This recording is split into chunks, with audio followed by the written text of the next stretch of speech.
de l'eau, du malt et des tas de bonnes choses. Tels étaient au départ les ingrédients choisis pour créer la potion parfaite. Mais le professeur Nano ajouta un autre ingrédient à cette mixture. L'agent chimique I. Wow, mec, attends, qu'est-ce que tu fais? Je pensais bien faire. Ah non, la bière c'est de l'eau, du malt, du houblon, de la levure et c'est marre. Rien d'autre. Ah non, Ok. pose ça, je t'explique. Dis, comment on fait de la bière?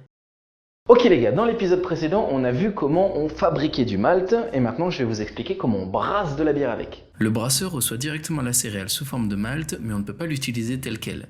Il va falloir la concasser. La broyer, quoi. C'est différent. Le but du brassage va être de transformer l'amidon qui est contenu à l'intérieur de la céréale en sucre. Donc pour avoir accès à cet amidon, il va falloir éclater la céréale, mais pas trop. On fait donc passer la céréale dans un moulin pour obtenir une farine grossière. Et à partir de maintenant les gars, là on va s'amuser. On va ensuite mélanger notre farine de malt à de l'eau chaude à une température et un pH très précis. On appelle cette étape l'empâtage. Comme un grand bol de céréales. Le petit-déj parfait. Et on appelle ça du mou de bière. Et du coup, on a utilisé du malt blond pour faire une blonde. Exact, si on avait utilisé du malt plus touraillé, du malt plus grillé, on aurait eu une ambrée ou une brune. Et si on avait utilisé du malt de blé... Une blanche. Ouais, bien joué Moré. On est là. Cette étape du brassage porte bien son nom parce que l'on va touiller avec notre fourquet et éviter la formation de grumeaux. Comme en pâtisserie. Et c'est facile grâce aux petites ouvertures sur le fourquet. Ouais.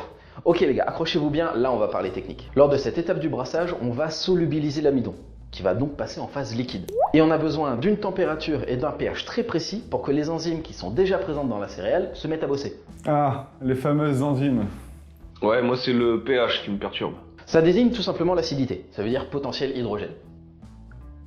Donc on va quantifier la concentration des ions hydrogène plus dans une solution aqueuse qui va donner... Stop.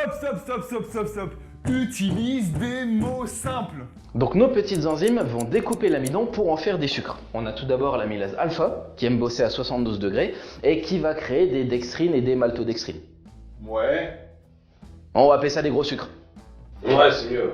Et les amylases bêta, qui elles vont travailler autour de 62 degrés, et qui vont transformer l'amidon en maltose et en dextrose.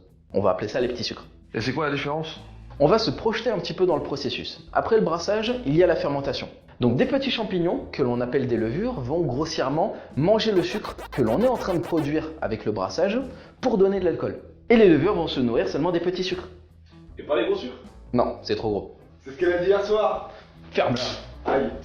C'est un équilibre qui est très important parce que selon la température du mou, on va favoriser soit la création de gros sucres, et donc ça va donner une bière qui sera ronde, qui sera moelleuse et qui aura du corps. La Guinness. Ouais, pas faux. Soit à l'inverse, la formation de petits sucres. Et donc là, du coup, on va avoir une bière qui sera forte en alcool, mais du coup qui sera sèche. Bah parce que les sucres se sont fait bouffer. Et pour s'assurer que les enzymes ont bien consommé tout l'amidon, on fait un test à l'iode.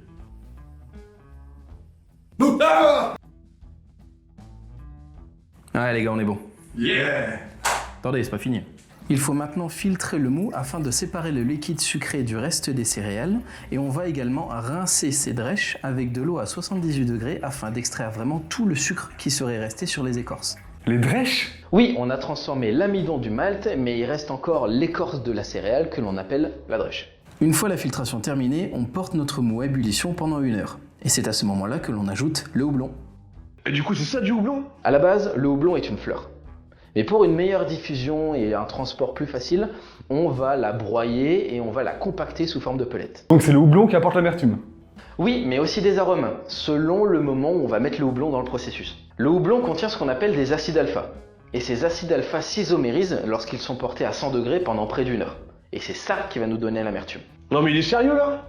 Ok, on met le houblon pour l'amertume en début d'ébullition, alors que les houblons pour les arômes sont mis à la fin. Mais l'ébullition sert également à stériliser le mou, à faire coaguler les protéines, à dégrader les composés soufrés et à apporter une coloration avec la réaction de Maillard.